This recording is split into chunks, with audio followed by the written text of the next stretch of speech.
By the time Ham stepped out of that tent, the damage was already done. Inside lay Noah, the old survivor of the flood, uncovered on the ground, brought low not by storm or famine or wild beasts, but by his own exposed weakness. Outside stood his sons, and with them stood the future of the human race. What happened in those moments was not a small domestic embarrassment tucked away at the edge of Scripture. It was a test of what kind of world would rise after judgment, and what kind of people would inherit it. Genesis 9 begins in the silence after catastrophe. The waters that had covered the mountains are gone. The ark has come to rest. The dead belong to a world that will not return. What remains is a single family standing on washed ground under a changed sky. Noah, his wife, Shem, Ham, Japheth, and their wives step into a creation that feels both old and new. The earth is still God's earth, still ordered by the same Creator who separated light from darkness and sea from dry land. Yet it is also an earth marked by violence remembered and judgment survived. The flood has not erased human nature by magic. It has interrupted history, but it has not ended the need for law, reverence, restraint, and mercy. That is why Genesis 9 matters so much. It is not merely a brief appendix to the flood story. It is the charter of the post-Diluvian world, the first great statement of how life will now be lived east of Eden and after the waters. The chapter has the feel of a new beginning, but not an innocent one. In Genesis 1, humanity received blessing before history had gathered its scars. In Genesis 9, blessing comes after ruin. The difference matters. The world Noah enters is not a garden. It is a world that has seen how far human corruption can spread when violence is left unchecked. The chapter opens then, not with nostalgia, but with commission. God blesses Noah and his sons and repeats words that echo the first command given to humankind. Be fruitful, multiply, and fill the earth. The repetition is deliberate. Noah is not Adam in every sense, but he stands in Adam's place as the head of a renewed humanity. His family becomes the seedbed of future nations. The story tightens the frame until one household carries all human continuity. The nations, empires, languages, and conflicts of later history are still hidden inside this single family. That compression gives the chapter extraordinary weight. Every word now bears civilizational consequence. Yet the blessing does not come as a sentimental return to paradise. The old harmony is not simply restored. Genesis describes a new order in which human beings are sent into the world with authority, but also with warning. They will fill the earth, but they will do so under moral limits. They will rule, but not as gods. They will survive, but not without responsibility. In that sense, Genesis 9 stands near the beginning of biblical political theology, biblical ethics, and biblical anthropology all at once. It addresses what a human being is, what human power may do, and where human power must stop. Behind the words lies the memory of the violence that provoked the flood in the first place. Earlier in Genesis, the earth had become filled with corruption. Violence was not incidental. It became characteristic. Human beings did not merely sin in private, they poisoned the social world. So when Genesis 9 speaks of bloodshed, justice, and the sanctity of life, it is not introducing abstractions. It is speaking into a world that has already seen what happens when strength is divorced from accountability. The new laws arrive because the old world proved what life becomes without them. There is also something deeply human in the way the chapter moves. It begins with God addressing all creation. It ends with one old man in a tent and a fractured household. That descent from cosmic covenant to family shame is not accidental. Scripture often moves this way. It ties the fate of nations to the conduct of persons, and the meaning of public order to the quality of private character. Genesis 9 refuses the modern habit of separating the two. The same chapter that speaks of all living creatures speaks also of a son's response to a father's vulnerability. The same God who hangs a bow in the clouds also watches what men do when no crowd is present. So the chapter must be read on more than one scale at once. It is universal and domestic, legal and intimate, historical and symbolic. It addresses the structure of the world after the flood, but it also exposes the heart of those who must live in that world. It gives humanity meat to eat and blood to avoid. It gives human beings authority to execute justice, but reminds them that human life bears the image of God. It offers a covenant for all flesh, then tells a story in which the future of nations bends around an act of dishonor inside a tent. None of that is random. Genesis is showing that the reordering of the earth cannot be separated from the moral testing of the family through whom the earth will be filled. And that is where the chapter grips with such unsettling force. The flood did not end the need for obedience. Survival itself did not sanctify Noah's house forever. The old world perished because human wickedness became expansive, social, habitual. The new world begins under grace. But grace does not cancel the possibility of shame. It sharpens the stakes of it. Noah walks off the ark as the righteous man who found favor in God's sight. By the end of the chapter, he lies uncovered in his tent, while his sons reveal who they are by the way they respond. The world has been washed. The human heart still must choose. Chapter 2. The first command after the flood is a blessing, but it is also a burden. Be fruitful, multiply, and fill the earth. Yet, they come to people who have known terror at close range. Noah's family has heard the violence of rain on timber, the groaning of the deep, the cries of animals confined in darkness, the long waiting for dry land. They do not step into an untouched world with the innocence of children. They step into it as survivors. That matters because Genesis 9 is spoken not to idealized humanity, but to traumatized humanity commissioned to begin again. God's words to Noah echo the language of creation, but the texture has changed. In Genesis 1, human dominion over animals appears in a peaceful order, framed by abundance and provision. In Genesis 9, dominion is expressed through dread. The fear and terror of human beings, God says, will now rest upon the beasts of the earth, the birds of the heavens, everything that creeps on the ground, and all the fish of the sea. This is one of the chapter's most arresting details, because it suggests that the world after the flood is not merely resumed, it is recalibrated. The relationship between humanity and the animal world now contains distance, instinctive caution, and an edge of conflict. The text does not explain in mechanical terms how that fear operates, and it would be unwise to press it into a biological theory. But as theological description, it is powerful. Human rule is no longer imagined in the serene idiom of a garden. It now includes hierarchy maintained through fear. That does not mean all tenderness between human beings and animals disappears. Scripture elsewhere can still speak of the righteous person caring for the life of his beast. But Genesis 9 acknowledges the harder reality of the world as it is now lived. The fields are not Eden. Survival is real. The wild resists. Human authority remains, but it is authority in a fallen environment. This change also carries symbolic weight. The chapter does not portray humanity as dissolved into the animal world, nor does it flatten the distinction between human and beast. On the contrary, Genesis 9 reinforces hierarchy without erasing creatureliness. Human beings remain creatures under God, but they are not merely one species among others in biblical thought. They are set apart by vocation and by dignity. The fear of animals, uncomfortable as it may sound to modern ears, marks a world in which dominion is still real, even after judgment. The flood has not revoked the human role. It has made its dangers more visible. Then comes another major shift. Every moving thing that lives shall be food for you. Just as the green plants were once given, now the animal world is given too. The sentence is brief, but its implications are vast. Whatever diet humanity observed before the flood, Genesis now records a new permission. In the ancient world, food was never a trivial matter.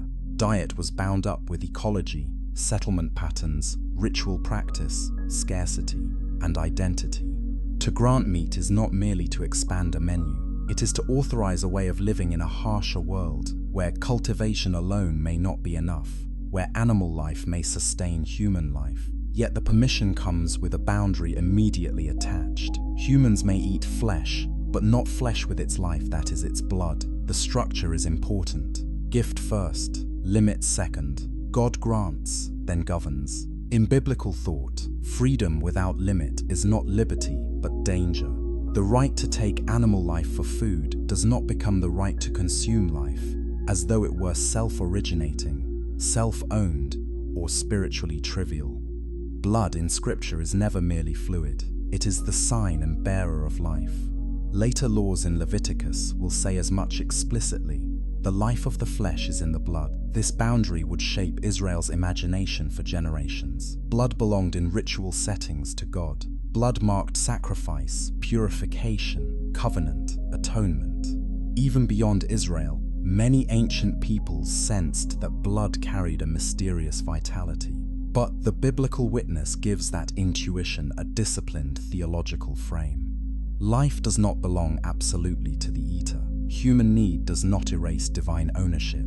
One may kill to eat, but one may not absorb life, as if life itself were just another consumable object. The prohibition teaches restraint at the table because it teaches reverence toward life itself. That is one reason Genesis 9 has been so influential in Jewish tradition. Later Jewish thought often treated the commands given to Noah as foundational for humanity at large, not only for Israel. The so-called Noahide framework, though elaborated later, reflects the conviction that Genesis 9 contains universal moral principles. Long before Sinai, before priestly law in its fuller form, before Israel became a nation, God had already spoken to humankind about life, food, blood, violence, and justice. That universality is crucial. The covenant with Noah is not tribal in scope. It is addressed to the human race in its renewed beginning. There is practical wisdom in the chapter as well. To live after catastrophe, human beings need more than optimism. They need boundaries that protect both survival and dignity. They need permission where life requires it, and restraint where appetite could become desecration. Genesis 9 offers both. It does not romanticize nature. It does not deify hunger. It acknowledges the altered conditions of the world, while refusing to let necessity become an excuse for moral collapse. The same chapter that allows meat forbids blood. The same God who blesses expansion warns against desecration. The lesson is simple, but not shallow. Life may be used, but it may never be treated as cheap. Chapter 3. The prohibition of blood leads directly into the chapter's most sobering legal statement. If blood is life, then the spilling of human blood is not merely an injury against a neighbor. It is a violation with theological depth. God says that for your lifeblood I will require a reckoning. From every beast I will require it, and from man. From his fellow man I will require a reckoning for the life of man. Then comes the line that has echoed through centuries of moral and legal reflection. Whoever sheds the blood of man, by man shall his blood be shed, for God made man in his own image. The verse is severe, and it is meant to be. Yet its severity is often misunderstood. In Genesis 9, the death penalty is not presented as vengeance released into the hands of the aggrieved. It is presented as justice, tied to the value of the victim. That distinction matters. The logic of the passage is not that blood answers. Blood because violence is satisfying. It is that murder demands an answer, because the person murdered bears the image of God. The weight falls not on the rage of society, but on the dignity of the human being destroyed. This is one of the Bible's most foundational statements about human worth. The image of God first appears in Genesis 1, where humanity is created male and female as God's image and likeness. Here, after the flood and after the spread of violence, the same truth is recalled as the basis for justice. In other words, human dignity is not grounded in ability, class, productivity, ethnicity, political status, or the opinion of the strong. It is grounded in divine creation. A human life is sacred not because society votes it sacred, but because God stamped it with a unique calling and significance. That principle has had an enormous afterlife. Jewish and Christian moral thought repeatedly return to Genesis 9 when speaking about the sanctity of life. Western legal traditions, though mixed and often inconsistent, were deeply shaped by this idea that murder is more than the violation of social order. It is an assault on a creature who reflects God in a way no animal does. Even where later societies departed from biblical standards, the vocabulary of inviolable human worth still often carried traces of this chapter. The point should not be exaggerated into a simplistic story of direct influence, but it should not be minimized either. Genesis 9 became one of the great wells from which arguments about dignity, justice, and lawful accountability were drawn. Still, the passage raises hard questions. Does it command capital punishment in every case? Is it descriptive of a principle or prescriptive in an inflexible legal sense? Christian interpreters have long debated how the verse relates to later developments in law, mercy, state power, and gospel ethics. Those debates are real and should not be brushed aside. But whatever conclusions one reaches about later application, the central claim of Genesis 9 remains clear. Human life is so weighty that the taking of it cannot be treated as morally casual. Bloodshed calls for reckoning, because human beings are not disposable. It is also striking that the text places beasts under this standard as well. If an animal takes human life, a reckoning is required. The concern again is not zoological curiosity, it is moral order. In the ancient world where humans lived close to flocks, wild terrain, and the unpredictability of animal force, the line underscores a principle. Whatever destroys human life enters a sphere of seriousness, because human life occupies a distinct place under God. The verse is not sentimental toward nature. It is deeply human-centered, but not arbitrarily so. The reason is theological. We should also notice the delegation implied in the phrase, "By man shall his blood be shed." Justice, in some sense, is now entrusted to human society. Earlier in Genesis, when Cain killed Abel, God himself marked Cain and intervened directly. Here, after the flood, a new stage appears. Human beings are not told to wait passively for heaven to settle every matter. They are given responsibility. That does not abolish divine judgment.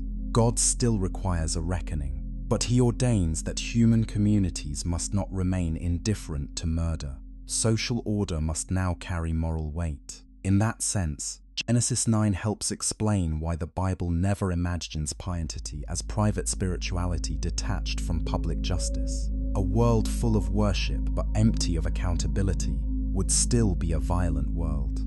The God of Genesis is not interested in preserving religion while neglecting blood. The sacredness of life demands social consequence.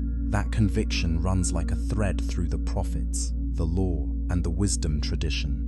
Courts can be corrupt, kings can pervert justice, priests can become self-serving, but the standard remains. Life is holy because God made the human person in his image. The severity of the verse, then, is not a lapse in divine compassion. It is a declaration that compassion itself requires truth about what murder is. A world that shrugs at bloodshed cannot remain humane for long. The old world before the flood proved that. Genesis 9 draws a line so that the new world does not pretend innocence while breeding the same chaos. It is an austere mercy. By binding justice to the image of God, the chapter does two things at once. It humbles humanity under God, and it raises humanity above all attempts to treat people as mere material. The chapter permits the killing of animals for food. It absolutely refuses the idea that human life belongs in the same category. Chapter 4, after law comes promise. After reckoning comes covenant. This movement is one of the great patterns of Scripture. God does not merely restrain violence in the new world. He binds himself by word to the future of that world. He speaks to Noah, to his sons, and then beyond them to every living creature that came out of the ark: birds, livestock, beasts, every kind of flesh. The scope is startling. This is not a covenant limited to one clan, one mountain, one sanctuary, or one chosen nation. It is cosmic in breadth. All flesh stands within its horizon. The promise is specific. Never again shall all flesh be cut off by the waters of a flood. Never again shall there be a flood to destroy the earth. The wording matters. The text does not say there will never again be local judgment, or storms, or disaster, or divine accountability in history. It says the world will not again be unmade by water in the way Genesis 6 through 8 described. The regularity of life will continue under divine patience. The earth can now become the stage for long history, generations, cities, kingdoms, covenants, rebellion, exile, promise, and redemption, because the Creator has pledged not to return immediately to global watery undoing. To understand the power of that promise, one must remember what the flood meant in the biblical imagination. Water in Genesis can be life-giving, but it can also represent chaos. Before dry land emerges in Genesis 1, the deep is already there, dark and unbounded. Creation in part means the setting of limits, the ordering of waters, the making of habitable space. The flood is terrifying because it reverses that order. The boundaries collapse. The waters above and below break in. The world that had been shaped for life is overwhelmed by the unmaking force from which it first emerged. When God promises never again to destroy all flesh by flood, He is promising the stability of creation's stage itself. Then comes the sign, the bow in the cloud. In many modern readings, the rainbow appears as a gentle image almost emptied of tension by familiarity. But the Hebrew word used here, keshet, normally means a bow as a weapon of war. That background does not require elaborate speculation. It is embedded in ordinary language. The image, then, is not merely colorful weather decoration. It is a martial object relocated. The divine warrior hangs up his bow in the sky. The sign is peace after judgment, restraint after wrath, weapon visible, but no longer bent toward the earth in the same catastrophic way. That does not mean God ceases to be judge. Genesis itself will soon make that impossible to deny, but it does mean that history now unfolds under a public sign of divine patience. The bow is set in the clouds, the very region from which floodwaters once descended. It is as though the place of threat becomes the place of remembrance. God, says the bow, will be a sign of the covenant between Himself and the earth. And He speaks in the language of remembering, not because the eternal God is forgetful in a human sense, but because covenantal remembrance in Scripture means faithful regard, pledged attention, active commitment to the word once spoken. The covenant with Noah is also unusual because of its one-sidedness. In later biblical covenants, obligations may be more explicit, signs more ritualized, terms more historically specific. Here, the emphasis falls on divine commitment. God establishes the covenant. God names the sign. God speaks the future. Humanity is certainly responsible within the order He sets, but the preservation of the world by this promise does not rest on human success. If it did, history would be short. The bow in the cloud announces that creation's continued existence is upheld by God's patient decision, not by human moral reliability. That has profound theological consequences. It means every harvest after the flood, every birth, every city, every migration, every prayer uttered beneath the ordinary sky takes place in a world sustained by promise. The rainbow in Genesis 9 is not mere ornament. It is the backdrop of history. Abraham will walk under it. Egypt's empire will rise under it. Israel will suffer and sing beneath it. Prophets will rebuke kings in a world still held open by the covenant made here. The nations may not acknowledge the covenant, but they live inside its mercy. There is a subtle humility in the way the text frames the sign. It is not given only to saints or to the learned. It appears in the common sky. Shepherds, travelers, kings, and children may all see it. The covenant with Noah is not esoteric. It belongs to creaturely existence as such. That universality explains why Genesis 9 has often been treated as foundational, not only for Israel's story, but for a theology of humanity in general. Before any particular election of a nation for a redemptive purpose, there is a promise made to the world as world. God remains committed to creation even after creation has given him every reason, in human terms, to abandon it. And yet the chapter does not permit sentimental optimism. The rainbow appears before the story of Noah's household fracture has even faded. The sign of peace in the heavens does not mean peace reigns in human hearts. That tension is deliberate. Divine patience creates the space in which human character is revealed, tested, and judged over time. The covenant does not erase moral seriousness. It makes long history possible, and long history means that blessing and corruption, mercy and rebellion, reverence and shame will continue to unfold together. The bow rests in the cloud, but below the cloud, the sons of Noah must still decide who they will be. Chapter 5. Noah had survived the sea, but he had not ceased to be a man of the soil. Genesis returns him to the ground with remarkable simplicity. He began to be a man of the land, and he planted a vineyard. The detail links him to the old human calling of cultivation. The floodwaters are gone. Now labor begins again. Vines must be planted, seasons waited through, fruit gathered, wine pressed. Civilization does not reappear in a day. It is rebuilt through ordinary acts of agriculture, patience, and skill. That quiet realism is important. Scripture does not jump from ark to empire. It returns first to the field, but the vineyard leads into one of Genesis 9's darkest scenes. Noah drank of the wine and became drunk and lay uncovered in his tent. The text is sparse, which is often how biblical narrative handles moral gravity. It does not explain whether Noah knowingly drank too much, whether fermentation and its effects were newly discovered in some symbolic sense, or whether old age and exhaustion played their part. Those are later questions. What the text wants us to see is simpler and harsher. The righteous man who had obeyed God in building the ark is now displayed in humiliating vulnerability. That is one reason the story unsettles readers. Noah is not introduced here as a villain. Earlier scripture honors him as blameless in his generation, a man who walked with God. Yet Genesis never turns its heroes into polished monuments. Even the survivors of judgment remain human, and human beings remain capable of collapse. That honesty gives the Bible much of its moral seriousness. It does not preserve sanctity by hiding weakness. Noah's drunkenness is not explained away because Scripture is interested in truth, not public relations for the righteous.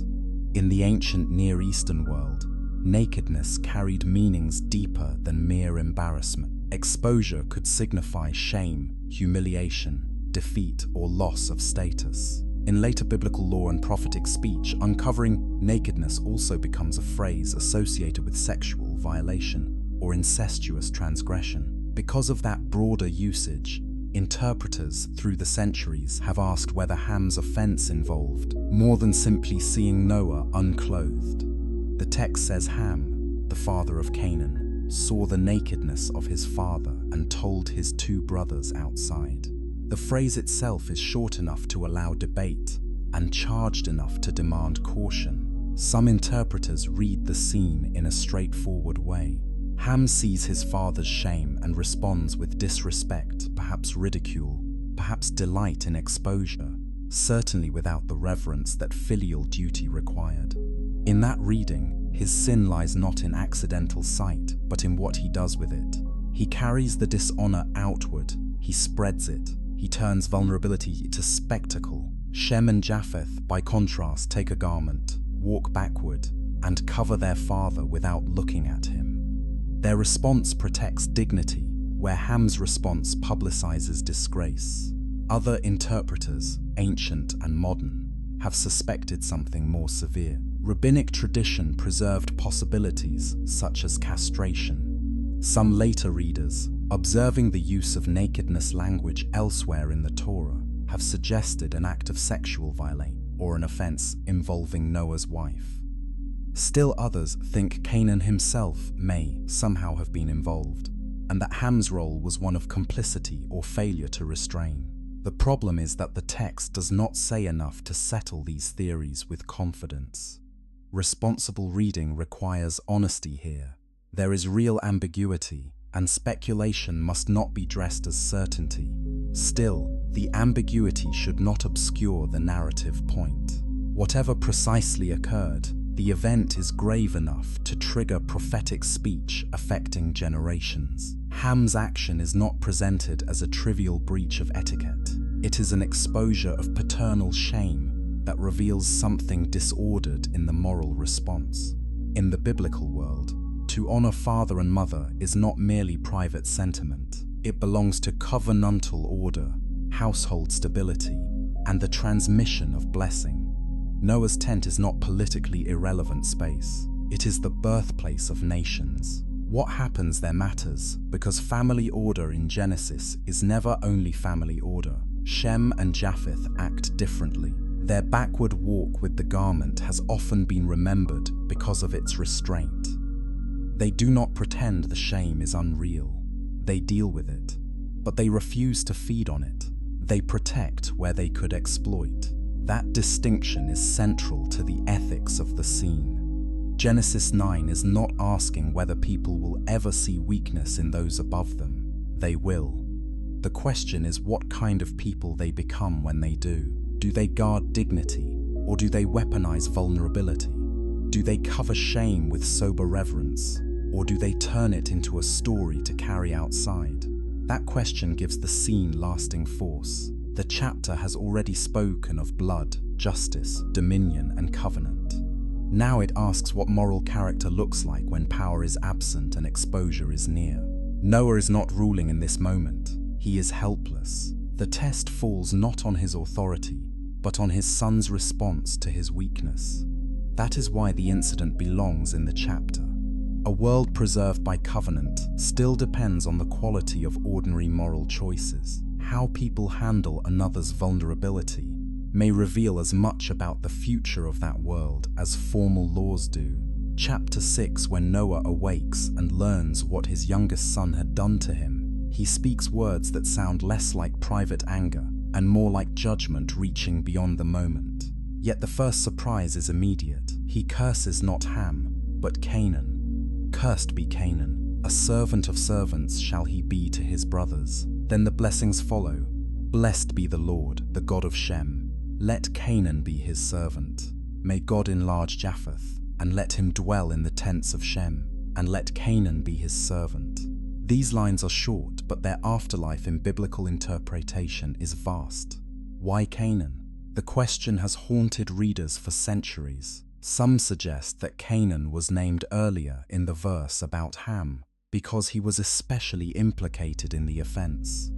Others think Noah's words are prophetic, rather than merely reactive, aimed not only at a son, but at the future line that will emerge from him. Still others connect the curse to narrative economy. Genesis is already looking forward to the Canaanites, the peoples who will later occupy the land promised to Abraham's descendants.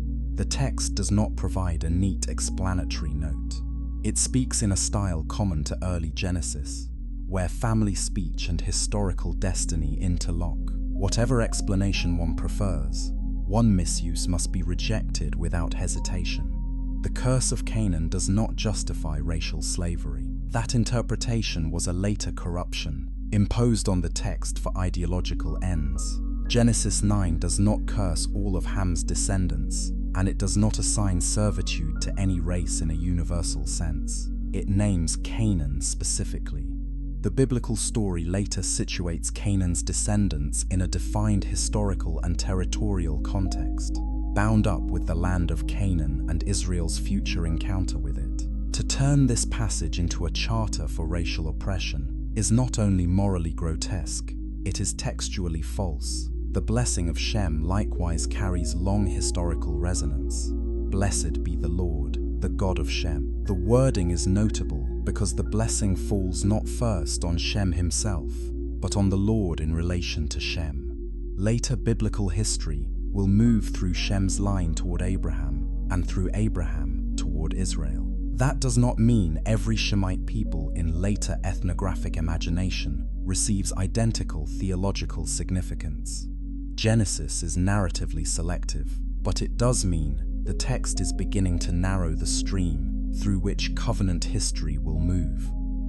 The chapter that began with all flesh is now already pointing toward one line that will become especially central. Japheth receives a different word, enlargement. The blessing is spatial and perhaps political, suggesting expansion, breadth, room. Later Jewish and Christian traditions often associated Japheth with peoples to the north and west, though such mappings can become overly confident when pressed beyond the text. The phrase about dwelling in the tents of Shem has also invited multiple readings. Does it signify alliance, sharing in blessing, cultural proximity, or a future relation in which Japheth benefits from what belongs to Shem? The text leaves the image evocative rather than fully explained. That openness has allowed generations of readers to ponder the mysterious intertwining of peoples in history. What matters for Genesis itself is that family conduct in the tent now bends outward into the map of nations. Early Genesis repeatedly works this way. Adam and Eve's act alters the human condition. Cain's murder shapes the social world. Babel's ambition affects language and dispersion. Here, a father's exposure and a son's response become attached to future historical lines. Modern readers often prefer cleaner separations between private morality and public consequence, but Genesis resists that habit. It insists that households matter because history grows from households. Nations do not spring into existence as abstractions. They come from generations, and generations are formed through blessing, dishonor, memory, and moral example. This does not mean every national event is reducible to one ancestral act. Biblical narrative is not simplistic in that way. Later Canaanites are judged in Scripture for their own practices, not only because of an old sentence spoken by Noah, nor are Shem's descendants guaranteed righteousness by bloodline alone. The Hebrew Bible will repeatedly condemn Israel's own rebellion. The point is not biological determinism. It is covenantal and moral continuity. Family lines carry history, and divine speech may frame that history in ways human beings only partially understand at the time. The curse and blessings also remind us that words in Genesis often do more than describe. They enact, name, and forecast. Noah, who has said almost nothing in the biblical narrative until this moment, now speaks with patriarchal gravity. The old man in the tent becomes, for a moment, a voice over the future. His household is not merely recovering from shame. It is being divided by moral revelation. Character has been exposed, and the consequences extend beyond the room. There is a hard realism in this. The chapter does not offer reconciliation language, no restoration scene, no spoken apology, no family healing around the fire. Instead, it leaves us with asymmetry and burden. That too fits the larger arc of Genesis, where sin often lingers in relationships long after the act itself. The human family after the flood is not a purified utopia. It is the starting point of history as we know it. History in which blessing and fracture move side by side. The covenant in the sky did not remove tension from the earth. It made clear that God would preserve the world in which those tensions would unfold toward his larger purposes. Chapter 7. To see the full weight of Genesis 9, it helps to place it against its wider ancient setting. The world of early scripture was not unique in telling flood stories. Ancient Mesopotamian traditions also remembered catastrophic deluge narratives, some involving divine displeasure and one favored survivor. But Genesis stands apart in what it does after the waters recede. Its concern is not merely that one hero escaped destruction. Its concern is what kind of moral world should exist after survival, and on what basis that world stands. In many ancient societies, law was tied closely to kingship, city cult, and the power of empire. A ruler might claim to establish justice as the representative of the gods, and inscriptions often praised kings for protecting widows or punishing the violent. Yet Genesis 9 speaks from a more primordial layer. No empire exists yet. No court bureaucracy appears. No capital city frames the law. God speaks directly to the ancestors of all peoples. The result is a striking vision of universal moral order before the rise of Israel as a nation and before the giving of Sinai. Blood is sacred. Murder demands reckoning. Human beings bear God's image. The earth itself is preserved by covenant.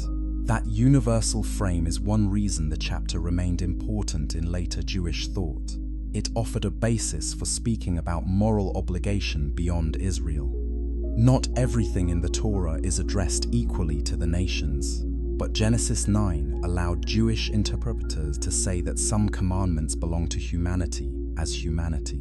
The ban on blood, the demand for justice, the prohibition of violence, the reverence owed to life itself, all these were not narrowly ethnic claims.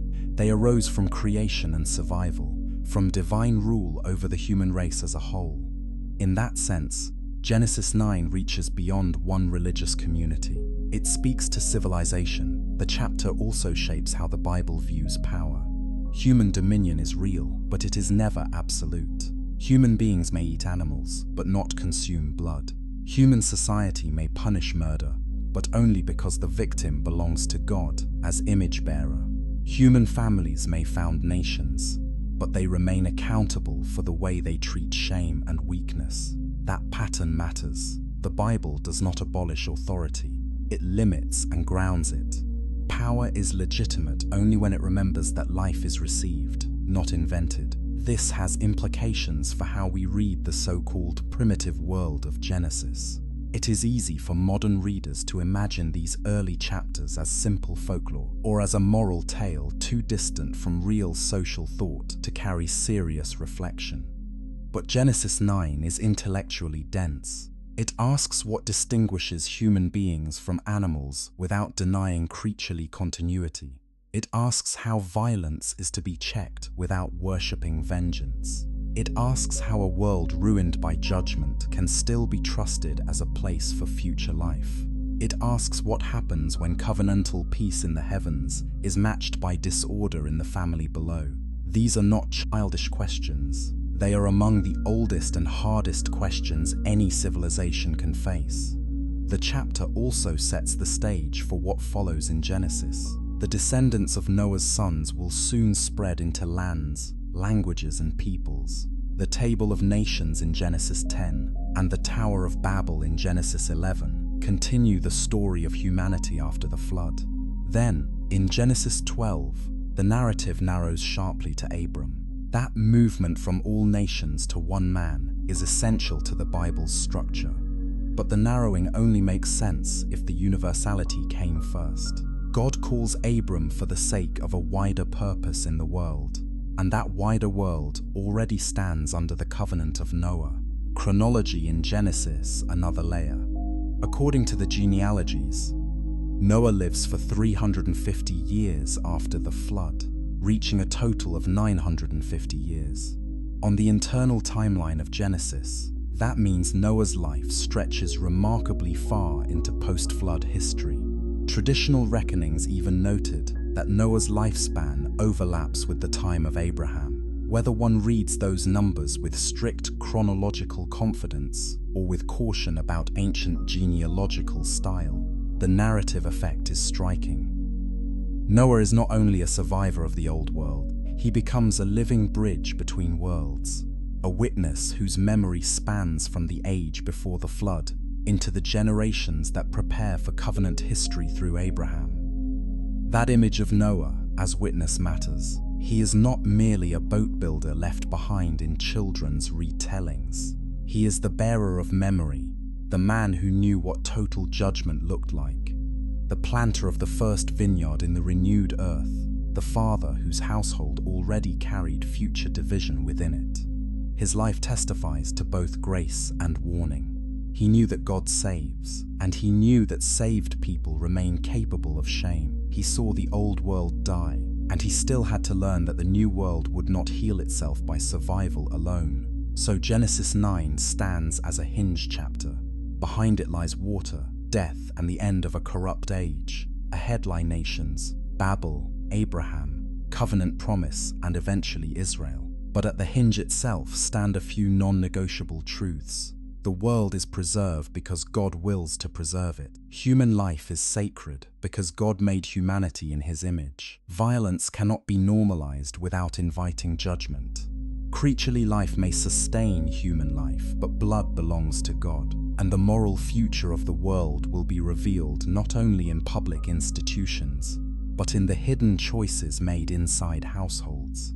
That is why this ancient chapter still speaks with such unsettling clarity.